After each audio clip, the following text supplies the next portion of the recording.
Thank you everyone for tuning in to my YouTube channel, Angel's Danger Garden, and this is my first ever video.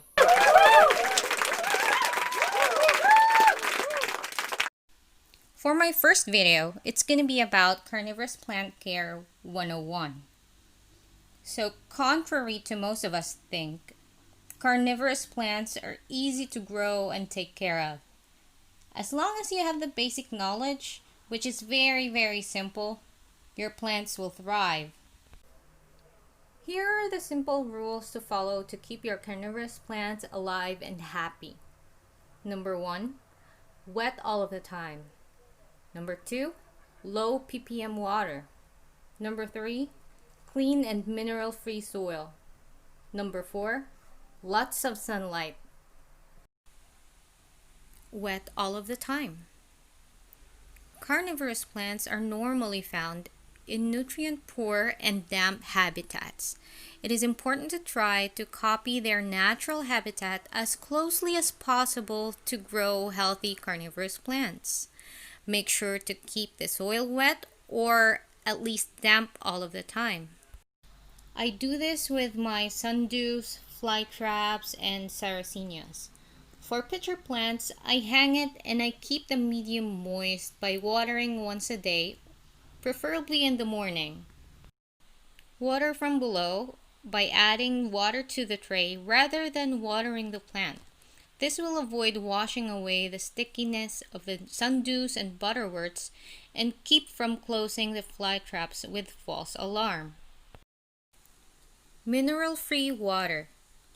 Always use mineral-free water with your carnivorous plants such as rainwater or distilled water. Try to collect as much rainwater as you can since this is free and the best water to use because it has a low ppm. If you don't have access to rainwater, you can purchase distilled water from the supermarket or convenience stores, or you can get water from the condensation line from the AC or air conditioner. Reverse osmosis water is fine to use. Usually those that have refill drinking water, they use reverse osmosis. Check the ppm just to make sure you are getting the correct type of water. Carnivorous plants live in nutrient-poor soils.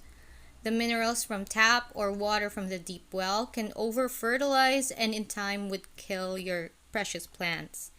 You may also purchase a TDS meter to check the ppm of your water. I'd tell you more about it, but that's for another video. Clean and mineral-free soil.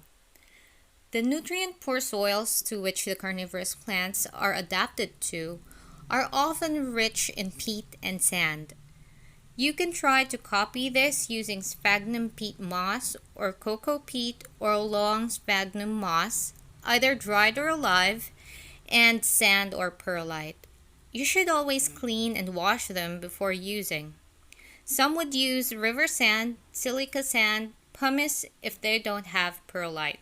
Avoid using the sand they use for construction as this contains a lot of different materials harmful for our plants, like dust, clay, cement, and other chemicals. Also, never use beach sand because of the salt content that will harm the plants. I personally don't use any specific ratio for the medium. I like trying out different medium which one works best for my plants. It is best to experiment from time to time, but if you're unsure, I would suggest long sphagnum moss and perlite. Use plastic pots, never use clay pots because it will break down over time and that will stress your plants and eventually kill them. Lots of sunlight. Carnivorous plants grow best in sunny conditions. Many do well in partial sun, like my Drosera adelae. Full sun brings out the red pigmentation of most carnivorous plants, especially the Droseras and the Sarracenias. Many carnivorous plants grow quite well, full sun and outdoor, which is what I do for almost all of my carnivorous plants except for my Pings and Drosera adelae, or indoors in a bright sunny spot. I put mine outside with a DIY tent and a black net to tone down the sunlight a bit. We tend to get really hot and bright sunny days in our area, and it can be too much for my plants, so it's important that I use some sort of filtration to keep them a-okay. The plants also do well under grow lights. I cannot discuss more about grow lights since I have not used one personally for my carnivorous plants. Additional tips. Humidity. Carnivorous plants grow naturally in humid areas. Therefore, it is important that you should duplicate these conditions. This means you should keep the plants wet at all times.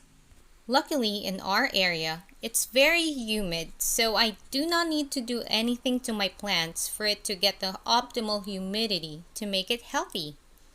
For indoor plants, you can use a humidifier to increase humidity. Feeding and fertilizing. As a general rule, do not feed or fertilize carnivorous plants. As long as you have followed the basic rules, your plants will still thrive.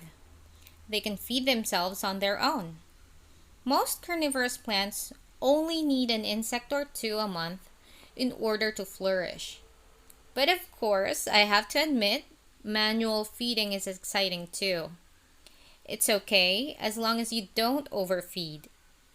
Freeze-dried bloodworms, or you can place overripe fruit beside the plants, so there would be lots of fruit flies. But be careful and do not overdo it. Some carnivorous plant owners use fertilizers. I've seen some people use Max C, a seaweed fertilizer. It is too easy to over-fertilize these types of plants. That's why we need to follow the correct dilution. But if you want to try fertilizing your carnivorous plants and you're unsure where to start or how to do it, ask an expert for more info or simply don't do it. Thank you everyone for watching my video. Please like, subscribe, and click on the notification bell so you get notified whenever I upload new videos. Bye!